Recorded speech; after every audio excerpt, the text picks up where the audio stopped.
Welcome to Haunt Weekly.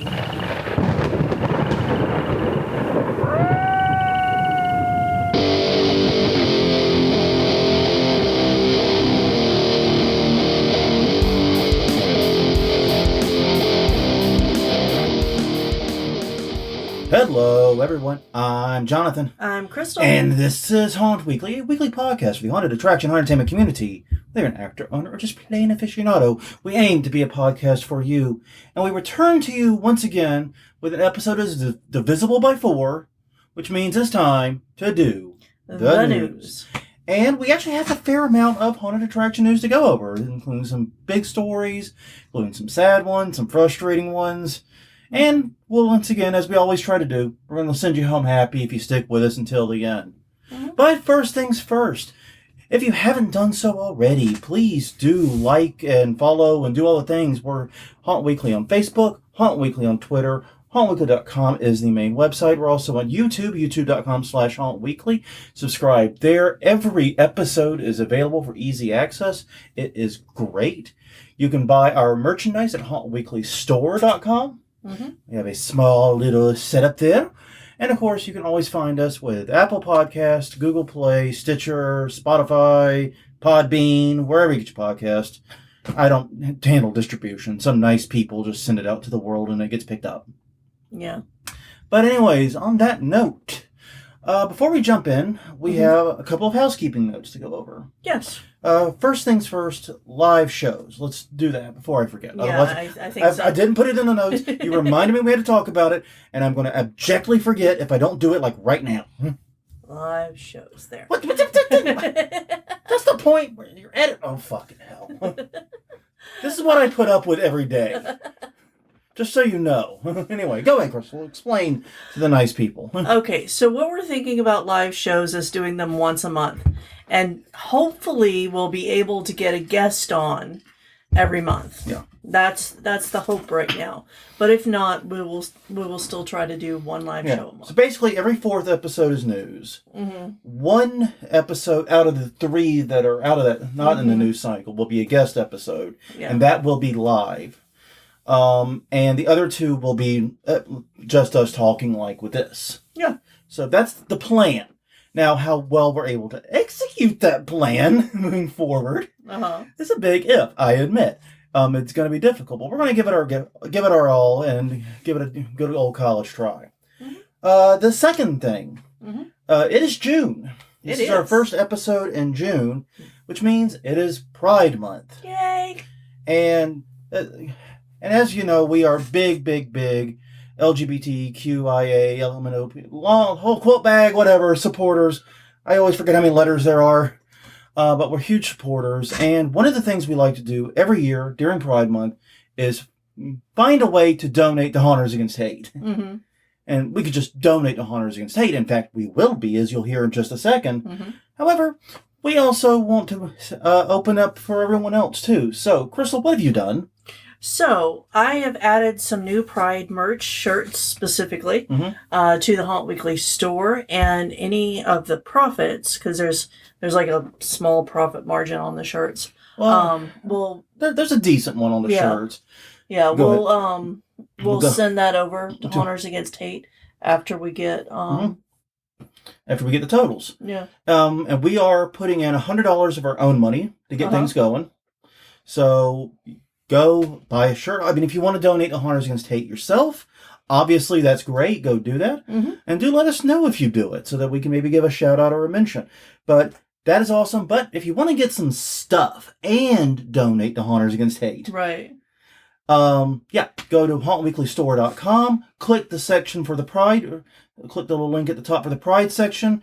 There are some brand new shirts in there, a variety of stuff. We really expanded that section over these last few days. There's 5 new items, if I remember correctly. Yes, I believe so. So, yes. So take a look, and if you see something you like, grab it, and whatever profits come from that, we will donate to Haunters Against Hate, once again starting with $100 of our own money. Mm-hmm.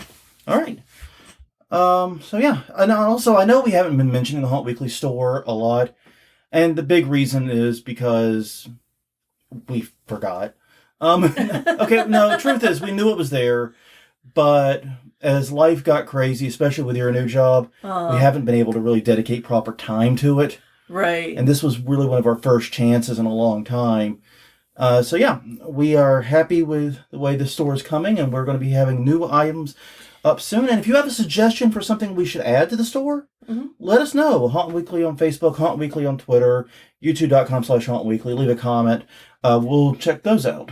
Yeah, and I will be changing those new Pride designs into other types of merch other than shirts soon, but I just haven't had time yet. We have, the shirt's actually always going to be the easiest to start with because the template for it's the simplest to work with. Exactly. And it's one of the things we've always found kind of frustrating with the provider we have is that the templates for shirts are great. But everything else, it can get a little bit confusing. Except for the buttons. The buttons are also really good too. The buttons be easy. But anyways, every week we do ask a question of the week, unless we have a guest, at which point we just kick that can down the road. Last week we did an episode about comedy and haunting.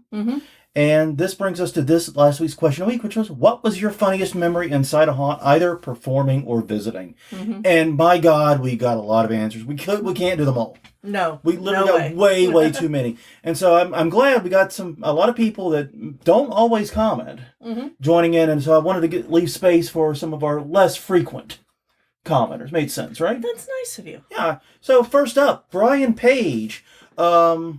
Any relationship to Hangman Page? No, doubt it. Hangman Adam Page? No, probably not. But no, he did a pop-out scared a looked to be, according to him, a 7 to 8 year old boy who screamed, "Holy shit!" at the top of his lungs, and then turned around and started frantically apologizing to his mom for swearing. That just is too believable. No, I've not seen that happen in our haunt. That is not something we've had happen. But if you said it did in the haunt once, I would absolutely believe you. Oh, yeah.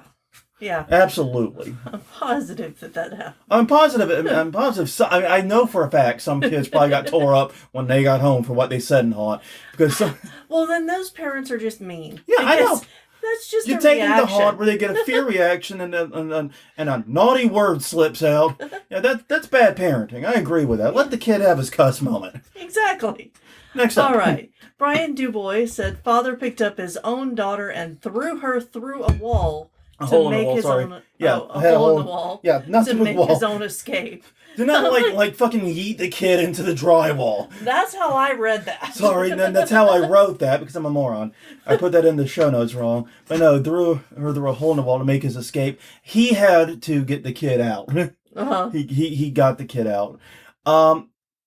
We have seen this happen, or things very similar to it. Everyone's like, oh, the parenting instinct is so pure. Any parent would immediately give their life for their child in a heartbeat without a moment's hesitation. Bullshit! Bull fucking shit! I'm saying it now. Yeah. Countless parents have left their children behind or thrown them towards the monster so that they could run out. Human shielded with their own kids. I've seen it happen with my own eyes. And we've seen, boyfriends obviously use their girlfriends as a shield deliberately, including some very big men that have absolutely nothing to be afraid of from our tiny monsters sometimes. But yeah, so that anyone that says that parental instinct, anyone who works in a haunt knows that's a lie. All right, Christopher Fletcher. He is a big guy who uses a chainsaw. He describes himself as 6'7", and his scare involves him being at the end of a fairly small, confined hallway and popping out in silhouette, then revving the chainsaw and charging to make the group run the other direction. But one group, a group of 7, which that's a hell of a large group. Apparently, he started doing the charge. They all just dropped on the floor, begging to be let out. Made a group of 7 tap out at the same time. Okay. Right. That is impressive. I'm going to give you that one. That's genuinely impressive. And finally, for this week, Scott Mousseau said, Haunt was inside a canvas tent, saw a college football player get so scared he ran into the wall and bounced back. I can just see this because, I know how those tents are because they're also like event tents and stuff too.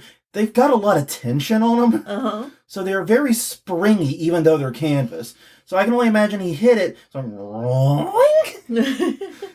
like a cartoon. Like a cartoon, basically. And the thing about that is I have seen otherwise right-thinking human adult peoples literally run into walls. And I don't understand it. I get it. You're running. You're scared. But run toward the not solid thing. Yeah. You know? Run. There's always a very clear path. Do not run into the solid thing. That will prevent you from running. Yes. Anyways, this week's question of the week. Crystal, tell these nice people. Okay. What's a basic scare that you think every haunter should know how to perform? And I would say perform or build. Yeah. Or perform and build. And or build. Yes. Create. Just something really basic, really simple. Anybody can do this. What are the chestnuts? You know? Exactly. What would yours be, Crystal? Hiding someone around a corner. Just good actor placement is the simplest thing. You don't even have to build anything. And maybe to expand it a little bit, say learn how to use line of sight to your advantage. Yeah. In general. Because I have seen actors hide in places that you would swear on a stack of religious books a mile high that no human being could hide behind. Yeah. But they know the line of sight. They know exactly what the line of sight is. Yeah. And when you are that good at nailing the line of sight, you can hide in some pretty freaky places. You can. I would say, though, for me, I would say drop panel. I would expect any haunt builder to know how to build at least a haunt panel of their design. No two drop panels are the same. I've learned this. I mean, you can always tell haunts apart by their panel design and their drop panels. Yeah. No two do it the same way. And I freaking love that. But yeah, so I think a drop panel and knowing how to operate and how the timing on it works, because that teaches you about attacking the peripheral. Yeah. All right, so let us know. What is a basic scare that you think every haunter should know how to perform? Let us know. HauntWeekly.com. You can send us an email there. Haunt Weekly on Twitter, Haunt Weekly on Facebook, and YouTube.com/HauntWeekly. We accept all suggestions. All right. Well, another thing we have to do, get to do, it is a distinct honor to be able to do this, I think, is it's time for conference reminders. And there are a lot of conferences coming up in the not too distant future. Would you like to take the lead, or do you want me to? Sure. Go for it. June 10th through the 12th, Midwest Haunters Convention in Rosemont, Illinois. They will be held at the Donald E. Stevens Convention Center. Pre-convention haunt tour includes visits to Massacre, Basement of the Dead, Evil Intentions, and Disturbia. Saturday night haunt tour featuring the 13th floor haunted house. Also, there will be a costume party. MidwestHauntersConvention.com. Also, there will be that massive panel on Travel-Ag thing. Japes, Tater, Katie. Who else was on that one? I'm trying to remember. It was like everybody. I think Alan Hobbs is on that one. Yeah, it's like everybody. It's like no one's left out. I don't know how those personalities will coexist in the same room. It could just become a giant steel cage match. Who knows? But you got to go see it to find out. No matter what, it'll be entertaining. Oh, God, yes. It will be probably the shortest hour of your life as far as how entertained you will be. Okay, also that weekend, the Haunt X DIY Haunters and Halloween Expo, June 11th to the 12th in Pomona, California at the Fairplex, featuring a new embiggened trade show floor, new educational sessions, and more as an asylum costume party Saturday night. HauntX.com for more info. Okay, Michigan Haunt Fest, June 24th through the 26th, the Oaks Campground in Meredith, Michigan. Demos are free of charge. Make-in takes have individual fees. Meals are not included. Saturday attendees charge $2 entry fee into the campgrounds. Children are free, though. And you get to decorate your campsite, and there's a family movie night. MichiganHauntFest.weebly.com. All right, after that, July 8th through the 10th, it's Haunters Against Hate, the event. 2, technically. It's the second. It'll be in Lexington, Kentucky, at the Clarion Center North, featuring drag shows, cosplay competitions, makeup contests, and special guests. HAHtheevent.com is the website. We are hoping to be there. Yes, and they just released the full schedule. Yeah, and it looks pretty interesting. Yeah. We're hoping to be there.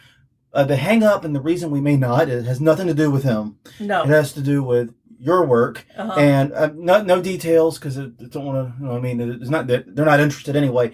But we're trying to secure the time off. Yeah, that's what it comes down to. Yeah, and that's proving unusually challenging for reasons we can't get into right now.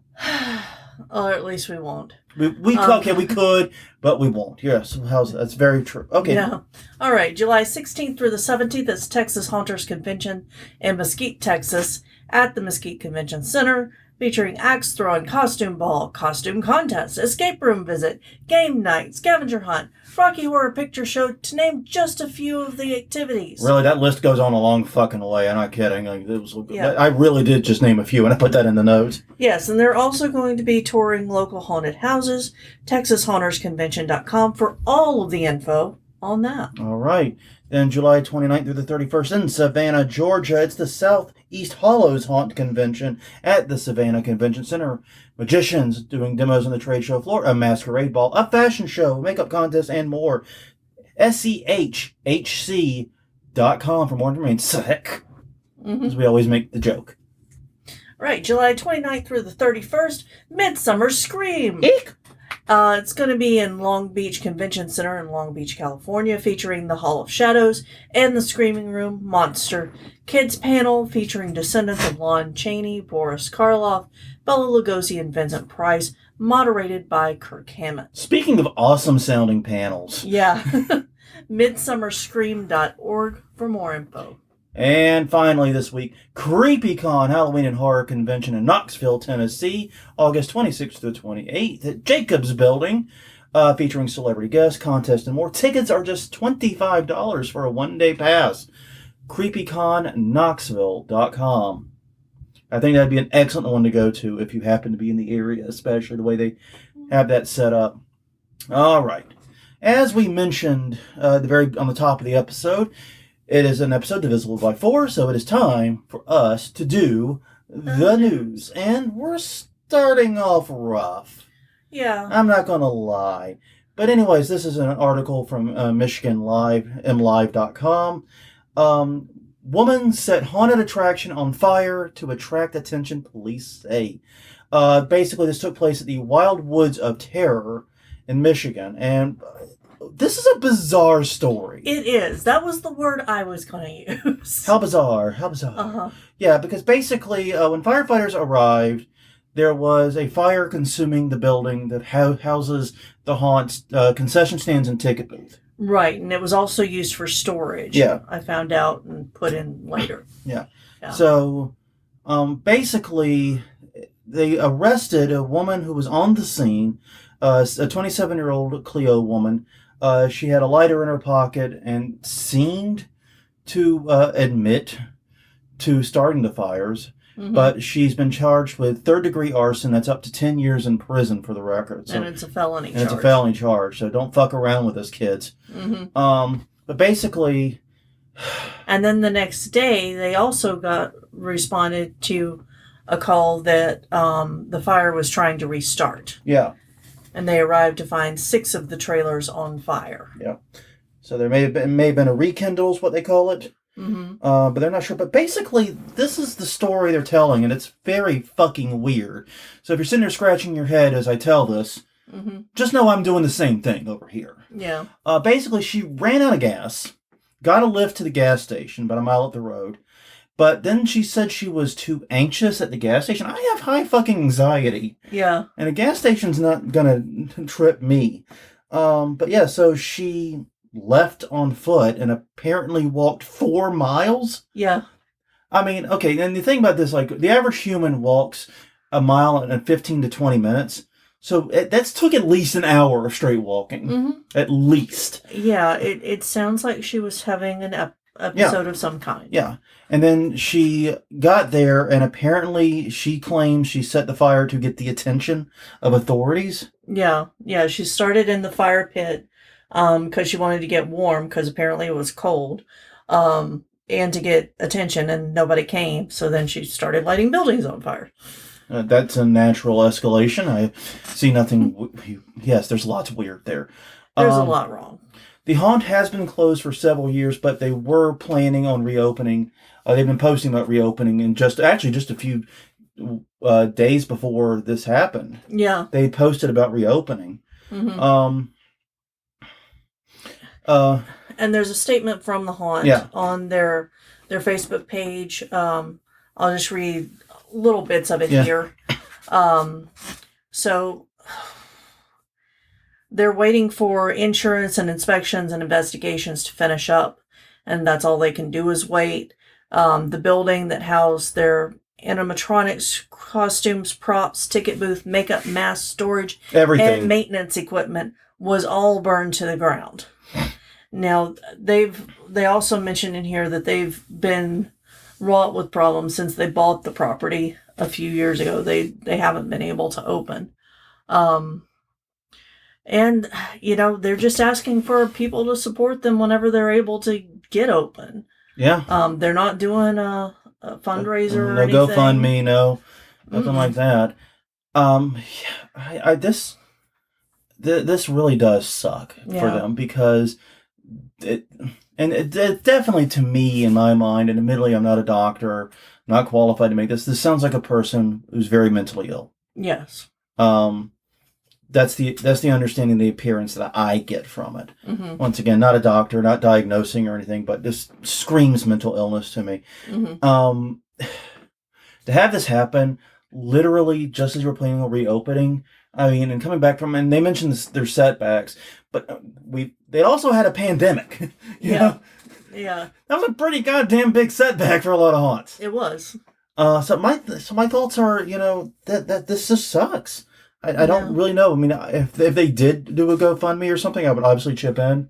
Yeah. At least a little something, because, my God, that's really tragic for them to lose. At least the good news is no one was hurt. Correct. No one was on the property at the time. No people were injured in any way. Firefighters were hurt putting it out. The woman was not injured starting the fires. So, but still, it's just messed up. Yeah, and they do plan on rebuilding and hope to open in September instead of the summer. Yeah. So. Well, Halloween Horror Nights has announced their first haunt of this year, and it's Legends Collide is the name. This is an article by clickorlando.com. Basically, the theme park has said that they will be having their classic movie monsters, your Dracula, Wolfman, Mummy, those types, team up or combat each other, depending on how the haunt shakes out. Yeah. So it sounds like it's going to be a little bit of both. Yeah. Because apparently somewhere in the haunt, there's something that'll cure the Wolfman. So he's going after it for that, and Dracula and the Mummy have teamed up to go after the people coming through because they have found a way to make this mythical thing weapon. Yeah, it's an interesting story, and I am personally super stoked. This is the first time Universal's done this with HHN, according to this article. That they've brought these classic icons together like this for a haunted house. It's crazy that it hasn't happened before in 30 years. Yeah, but it's absolutely bananas that it hasn't happened before, if it's true. But this is awesome. I would absolutely love to go to this. If I'm going to be honest, I don't know what the other houses are, but I can already tell you that if I went to HHN this year, this would be the one I'd queue up for first. Yeah. Because you know how much I've always loved the classic. You do. Yeah, we do love our classics here, as you'll hear again later in the episode. Yes, you will. So yeah, this is just so cool. I can't wait to see the images from it. It's going to be really, really cool. Yeah. All right, next up, Five Nights at Freddy's Haunted House is coming to Medina, Ohio this Halloween. This is by Ryan Haydet at WKYC.com. So yeah, that's basically it. They're going to do a 50,000 square foot haunted house where they're only letting one group in at a time, and the entire group only has one flashlight. So if you've played the game Five Nights at Freddy's, you know you're working as a security guard. Yeah, and in that game, you're stationary. But yeah. But they have that new one now where it's like a first-person shooter type thing, where you are moving. But anyway, that's neither here nor there. I've only played the very first one, and honestly, I didn't do very well at it. Because yeah, I never survived. I did get to like day 3. You got further than I did because I couldn't figure out what the fuck I was doing. I mean, Yeah. can't be scared if you don't know what the fuck is going on. Yeah. Gotcha. But yeah, guests will have to make it through a dining area, tunnels and slides of the jungle gym, wondering what could be hiding inside the ball pit as you walk through the ball pit. Yeah, and what's really interesting is that tickets went on sale Friday. They on sale basically now. They're only going to be open for 4 nights. Yeah. 28th, 29th, 30th, and 31st. 4 nights. They have a hard cap of about 2,000 tickets. Total. Yeah. That's it. Yep. Tickets are $50 each. I mean, that is a pricey ticket. I'm not going to lie. But yeah, I mean, sorry, limited to 2,100 throughout the 4 nights of operation. So yeah, it's going to be a 50K building. I'm guessing the reason only doing it 4 nights is it looks like they have to shut down the entire Family Fun Center to do this. Why didn't they do it the 27th too? Because then it would be 5 nights, like 5 nights. Oh, good God! Sorry, I'm just sitting here counting, and I'm like, wait a minute. Oh Lord, I feel that headache coming back again. Oh God damn it, Crystal, you're right. I'm sorry. Either that or the first. I mean, oh my God, it was looking right at them right in the fucking face, and they missed it. So it's 4 nights at Freddy's instead of 5, but Oh my God. Okay. Oh man, I need to sit down, and I'm already sitting down. Anyways, it looks awesome, and and it does appear to be licensed. I'll say that as well. It does appear like they've licensed this, which is interesting. I do know that Five Nights at Freddy's, that the owners of that have been a little more, I guess you would say, easier to work with on licensing. Oh, good. I've known that because there's been a lot of Five Nights at Freddy's stuff out there. So yeah, this is an interesting thing, and you know what? It's going to be. We're going to have to wait until Halloween, basically, to see any images or anything from it. But it'll be something to watch out for come October. Yeah. All right. Oh, I get this one. Lovely. Well, your article is brought to you by Scotty D from FagoLovers.net. It's Luveers, the epitome of Juggalo journalism, I'm sure. But yes, basically the gathering of the Juggalos is in a few months' time, and they've been announcing events. This year's gathering, the Juggalos, will feature something a little different. It will feature a haunted attraction.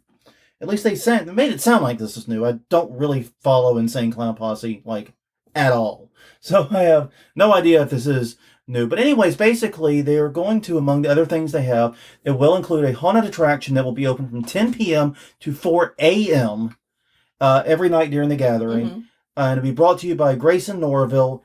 And yeah, it will be free. Yeah. Free to the Juggalos.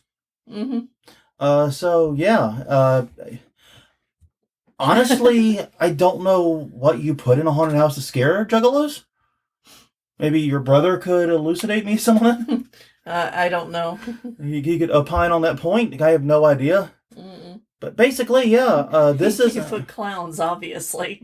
Yeah, I don't think this group's going to be terribly scared of clowns.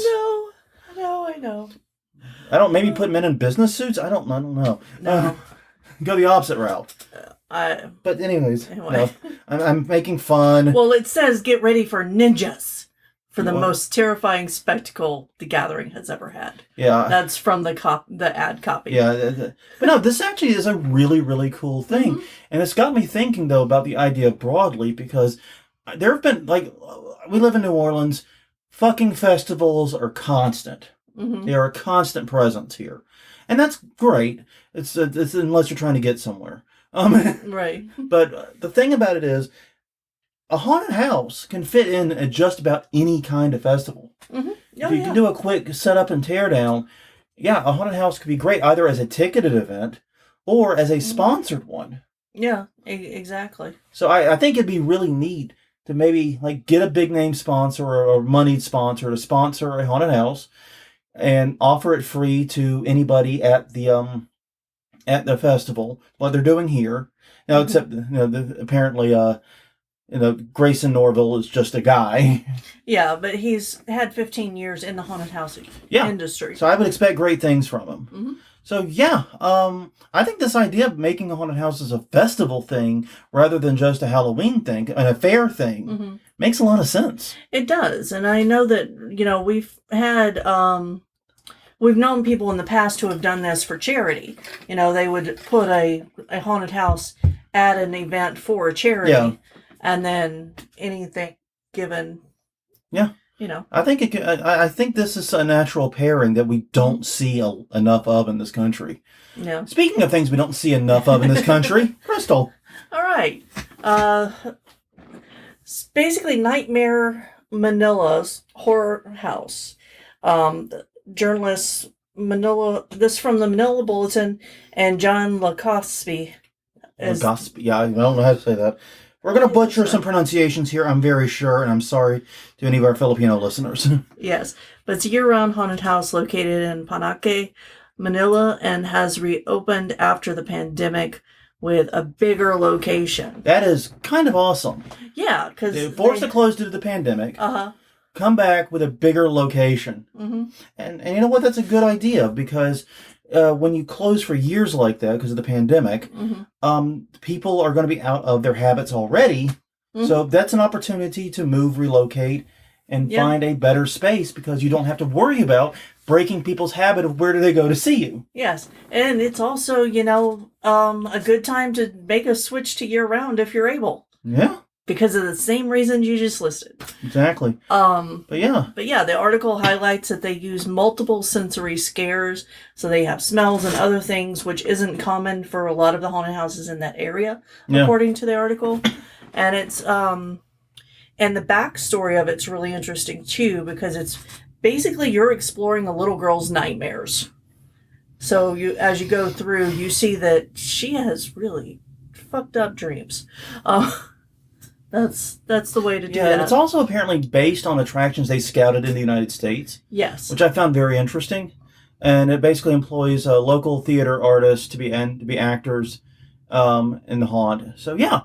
But here's the part that I found incredibly cool. Yes. Because they have a special type of access. Normally, if you go through just a regular ticket, they don't allow you to have your cell phone out or to record or take pictures or anything like that. Right. But if you buy the VIP-Vlog access, basically you pay double the price. Yeah. But in exchange for that, you're allowed to live stream, record as you go through, videotape, take photos, whatever. Yeah. Yeah, I think it's a great way, because we've, even at our little home haunt, we've been getting people asking, can I live stream as I go through? And we're like, no, sorry. Okay, but ours is different. And what we've started doing in more recent years is not on the first 2 nights we're open. But if they want to do it on Halloween night, especially if we know that next year we're doing a complete overhaul. Yeah.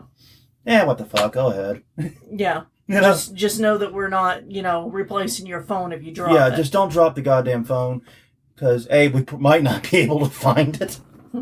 And B, we're not replacing your phone. We're not responsible for anything you drop in our haunt. And you're going to be in tight quarters. You're going to be jostled. You're going to be frightened. And you're going to be around other frightened people, probably. And that just adds a lot of unpredictability. So it's still not a good idea to do it, but we become more permissive on Halloween night because there's nothing to spoil. Yeah. For anyone else is the main thing for us. But no, I think this is a great idea, because you could either A, add this privilege to your already existing VIP. I mean, if you have a VIP system already, okay, now you get to cut to the front of the line, or you get VIP access, and you get to record, live stream, blah, blah, blah, blah, blah. Yeah. You get to do all that. And you get a glow band or something so the monsters know not to shut down your live streaming. Yeah, exactly. Something like that. I think that's really cool. I think that's a great idea. Or it could be a new tier. Yeah. You could have, regular VIP skip the line, VIP vlog. And, you could do those at special times of the day. Yeah. That are more your slow times, Yeah. So, yeah. something to think about. I really, because when I first read this, because you found out about it, I dropped the original story, but you did all this great research. Yeah. And when you pointed it out to me, my first thought, I believe I said exactly, was we should have been the ones to think of this idea. You and me should have been, because we're always, even though we run a home hunt, we're always scheming ways that haunters can make more money without, without just raising prices, because, that's one of the big, especially like right now with inflation concerns and everything, raising prices is going to be difficult. This is a way to do that. Mm-hmm. Why didn't we think of it? But then again, I can only feel so bad because no one else in the U.S. thought of it either. So, man, give it up, man. The Manila showing us the way it's done. Yeah, exactly. Anyways, well, fans of the Pennhurst Mental Hospital haunted attraction are getting a little boost, it seems, from Stranger Things Season 4. Now, I have a confession here, and I hate to admit it, but I have not watched any Stranger Things. I have watched all but the new season. I have not watched Stranger Things at all. I know everyone loves it and that it's great and all. I just watch so little TV. Yeah. It hasn't been in the window for me. I'm sorry. I'm not a TV person. This is the honest truth. But anyways, apparently this season, at least some of it is inspired by or set in Pennhurst, it seems. Mm-hmm. Inspired by, yeah. So basically, they at the beginning of one of the episodes, the kids go to interview Robert Englund at Pennhurst State School and Hospital in Pennsylvania, and so the place in the show is completely fictional. They want to be clear about that, but they kept the name of the actual hospital that existed. All I gotta say is if you work at or run or have any position of authority at Pennhurst right now, your ass better be getting ready for a busy season. No kidding. Yeah. Because this shit is going somewhere. And and apparently Pennhurst shut down 1 year after the events of this season took place. Correct. So they basically, that's just, Yeah. Yeah, it's just brilliant. It seems like that was planned. Oh, you think? You think? And the hospital was shut down because of an expose about the care of the people in there. And yeah. But at the very end, the article does do a promo for Pennhurst Asylum Haunted House. Yes. Which has 3 attractions. Yes, and honestly, this is so freaking cool. I can't wait to hear how crazy shit is at Pennhurst this year. I really can't. Because we know this is going to be off the fucking chain. It's going to be crazy. Oh my god. Oh, well, go ahead, Crystal. That's right, this one's yours. Now for something we didn't need. So Pennhurst getting lots of money? Yay! This next story... Fuck you, boo. So, Spirit Halloween is having a movie about it come out. This is from KJ Yasmin at Variety.com. Christopher Lloyd plays a wealthy land developer. Christopher Lloyd we do like, for the record. We love Christopher Lloyd. Yes. Who disappears, and his spirit haunts the town every Halloween for exactly 1 hour. Kind of a weak spirit game. I know! It's like... That's unusual in and of itself. Baby, I'm 24, 365. They couldn't afford him for more than an hour's worth of taping. Anyways. No, but Rachel Lee Cook plays the other lead, and she's a mom whose son and friends decide to stay at a Spirit Halloween store overnight on a dare. That is the stupidest fucking dare I can fathom. Yeah. And the animatronics and things in there get possessed by an evil spirit. What's next? What, to stay at a Walmart overnight on a dare? Yeah. So the spooky toilet paper section. We're probably gonna watch this. Oh Jesus! Honestly, I'll wait for the Riff Tracks or MST3K version to come. That's fine. Or we can do a live stream with everybody and riff it as we go. Just everybody riffing the chat. Oh my god, because... yeah, and apparently animatronics get possessed and are angry spirits. Or well, you know what? That's not scary at all. They're going to break on the first night anyway.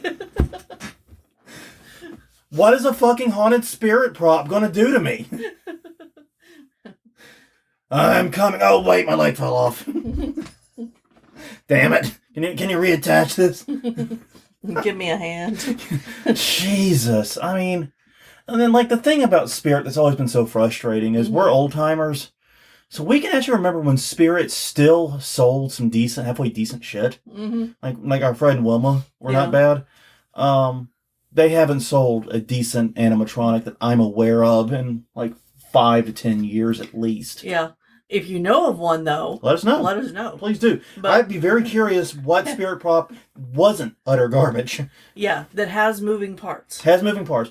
But then again, their non-moving ones have been getting crappier and crappier. They have. Like that one, that Hanging Man one that we should have looked at out of the box before we bought. It was the last semi-expensive thing we got from Spirit. And we got it home and looked at it, and we just... I'm surprised we didn't just put it straight in the trash. Yeah. Because it was like paper thin, even though it was supposed to be a 3-dimensional prop. And it was just terrible. Yeah. That was our lesson learned. Mm-hmm. And it was really bad for us because Spirit usually opens up in the same parking lot, the same shopping center as Home Depot. And Home Depot sells any of the stuff that we would buy from Spirit, like lights and fog juice and things like that. Home Depot sells the same stuff cheaper. Yep. Like actual 30% off. Yeah, but whenever we bought that hangy prop, and it was by the arms, Home Depot had not upped its game yet. Yeah, that was before Home Depot. Yeah. Before the 12-foot skeletons, before the horses, before Home Depot said, hey, we can make money on Halloween. Yeah, there's money here. Yeah. All right. No, we don't need this to answer your question in the show notes. Crystal put in the show notes, did we really need this? No, obviously not. But we're getting it whether we want it or not. Mm-hmm. Okay, now this one I put in, and I'd like to explain it because basically this is a YouTube video from Defunct Land, which talks about theme park things that ain't there no more, as we like to say in New Orleans. Mm-hmm. And this one talks about the bizarre Garfield Dark Ride, which existed at Kennywood. Basically, when Kennywood first opened, they had an old mill, log flume ride, slow log flume ride type thing. And it became known kind of as the Tunnel of Love. Yeah. To a real extreme sense. I mean, apparently there were like babies conceived on this ride, as we learned later in the video. Like Jesus, that's ballsy. Yeah. Yeah. But anyways, at one point they wanted to restyle it. First, they did give it a horror theme makeover. Mm-hmm. But they wanted to, because they figured that was one of the things to deter the smooching and because they went to war. They call it canoodling. Against canoodling, including, I mean, crazy enough it is, they'd pay people to stand along the ride and with plastic bats bonk people if they were exposing anything. Yeah. Which that's just creating perverts. Yeah, yes. The employees being the pervert here, not the people. Yeah. Peeping on. Yeah, but basically they put in cameras and PA systems eventually so that park employees would not have to assault guests in the dark. That was very generous of them. Yes. Very, very nice. Very nice. Very evil. But no, but then they wanted to change, but they gave it a horror theming, and then they wanted to make it a proper dark ride. Mm-hmm. And this is where the story gets weird and actually turns into a haunted attraction story. Because first, they wanted to license something. They licensed Garfield. Why? I don't fucking know. They didn't know. Basically, it was just, we're going to base this around Garfield's nightmare. But here's the interesting bit. The dark ride was designed and built by Larry Kirchner of the Darkness fame. Mm-hmm. And using a lot of the same 3D paint techniques that he had already implemented at his haunted attraction. And this was back in which Kirchner was very much on the cutting edge of the haunt industry. Back then. Back then, this was back at a time where he was very, very much in the cutting edge because he largely pioneered the 3D haunt thing. Mm-hmm. So yeah, this was really interesting to learn about his involvement and how he was basically put in charge of building it and what all he had to go through to get it done. And then the ride just sucked. Yeah. I mean, and then here's the thing. I'm just going to say I don't think it's Kirchner's fault it sucked. I think it sucked because the idea of a Garfield Dark ride sucks. Yeah. And that wasn't his fault. He didn't come up with that part. I think the premise was hopelessly flawed. And so, yeah, of course it sucked. And of course the canoodling continued. Yes, well, as it did in dark rides all over the country. Mm-hmm. But yeah, it's definitely worth a watch. Yes. Well, it's a YouTube video. YouTube channel. It's about 20 minutes so long or so, if I remember correctly. It's a good video, and honestly, it's very... If nothing else, you've got to learn about the war they went to. I mean, they built a Tunnel of Love ride, and then got pissed when people were doing Tunnel of Love stuff on it. Yeah, well, some people were like, you were not kidding about getting babies conceived. Babies conceived there. Nope, I was not. In fact, someone actually wrote the guy saying he was actually conceived on that ride. And it's just like, oh boy. Yep. Anyway, last story. Yeah. Okay. The Toxic Avenger is getting a remake starring Peter Dinklage. And it's got an R rating for gore, graphic nudity. This article is by James Hibbard of yahoo.com. Yeah. But yeah, so we actually have been trauma fans for a long time. Yeah. And we are familiar with Toxie before this. Some of you may remember that we had a YouTube channel called Garbage Horror. Yeah. Where we, did haunt reviews, but we also did movie reviews. Yeah. And we're actually, this is true, recording this in my office. Uh-huh. And we are underneath a signed picture of Lloyd Kaufman. Mm-hmm. And he refers to us as, they're Tromeo and Juliet, which is hilarious because Tromeo and Juliet is... the headache's coming back on. What light through yonder plexiglass breaks? Oh, it's... Yeah, anyway. But moving on, but yeah, we've been trauma fans for a long, long time. We love Poultrygeist. Yeah. That was fun. Yeah. And I really like the Toxic Avenger, and Toxic Avenger was really good, too. And that's the one that's been sort of keeping them going in a lot of ways, from what I understand. Yeah. But supposedly, when it first got underway, they announced they were making a PG-13 action comedy aiming to be family-friendly. Yeah, I would not have watched that. Nope, neither would I. No. If you release... Like, okay... Some of us are old enough to remember the hell that was the Toxic Avenger Saturday morning cartoon. Yeah. Some of us are old enough to remember that shit. No. Bad animation studio. Bad. Very bad. Very bad. God. But no, I mean, yeah, a PG-13 Toxic Avenger movie would have sucked. I mean, it's like a PG-13 Deadpool movie, which they mentioned as being another example of an R-rated superhero movie. But a PG-13 Deadpool movie wouldn't work for the same reason. Exactly. And they've changed film directors a couple of times, and Macon Blair is the one who's doing it now. And he, according to Lloyd, is a huge trauma fan and has seen all of Lloyd's movies. That is, I'm going to guess that is literally impossible. Because I know the release schedule that they have, and that's like saying you've read every Stephen King book. You haven't. There's at least 6 more he's written that you haven't seen. Yeah, including one that they're putting out this year. I sent you a link to that too. The guy got hit by a car and probably wrote 3 novels on the ambulance ride to the hospital. Yeah. Anyways, but no, this is... they're saying that the Toxic Avenger reimagining script is definitely better than the original one. That is a tough standard. But that is Lloyd Kaufman himself saying that. Exactly. That is Lloyd Kaufman saying that.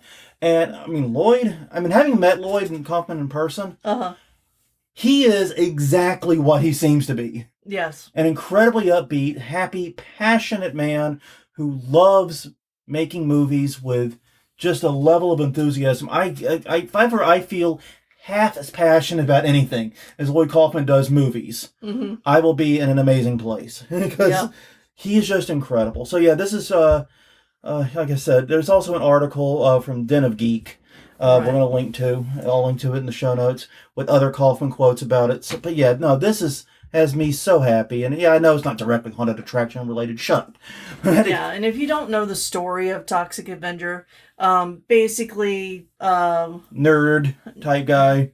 Yeah, falls into someone who's picked on all the time. The traditional 80s trope of the nerd. Yeah, falls into toxic waste, and as Lloyd says, he's got a mop and can jump, and that's it. And he kicks a lot of ass with that mop. Yeah. And that mop gets into all kinds of shit mops aren't supposed to get into. I don't know, mop's pretty good at cleaning up shit. Yeah, but it's not supposed to clean it from the inside out. Inside the person. Yeah. But anyways, on that note, everyone, thank you very much for spending the past hour or so with us. We greatly appreciate it. Please do take a minute, if you've not done so already, check out our store, hauntweeklystore.com. A lot of neat stuff there. And like we said at the top of the show, all profits from the Pride section over the next month will go to Haunters Against Hate. We're kicking in $100 of our own money. Mm-hmm. So help us make this a good donation. Yeah. Beyond that, if you can find more of us at hauntweekly.com, Haunt Weekly on Twitter, Haunt Weekly on Facebook, youtube.com/Haunt Weekly is the YouTube channel. You can also find us wherever you get your podcasts from. Doesn't really matter where. Until next time, though, I'm Jonathan. I'm Crystal. And we will see you all next week.